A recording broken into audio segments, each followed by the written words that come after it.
Nós temos duas atividades aqui no bairro. Dentro do bairro de Santa Cruz, nós com sumamente alegria para mirar com a comunidade e habitantes de Santa Cruz a responder na chamada. Com a atividade aqui no bairro, tem diferentes máquinas para que não desperdício para o ouro depositar, mas de uma forma separada, de uma forma responsável, e que não o ouro processar. Estou sumamente contente de mirar com a comunidade respondendo isso aqui. Dessa semana nos dilante, também tem mais atividade de aqui no bairro, de diferentes bairros na ronda nos islas. Me dá um chamado, viajar mais na comunidade de Aruba para fazer uso de oportunidade aqui na Anang.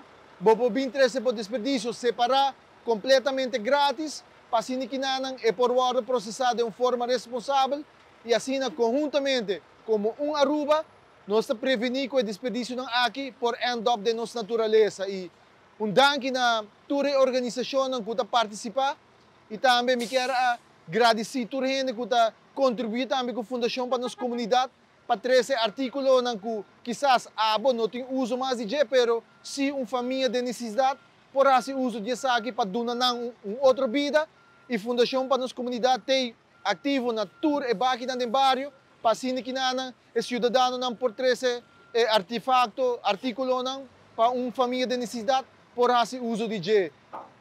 Seguir atender e mira schedule, arriba e plataforma social para que não abota informar sobre a atividade aqui no bairro, está dentro do bairro.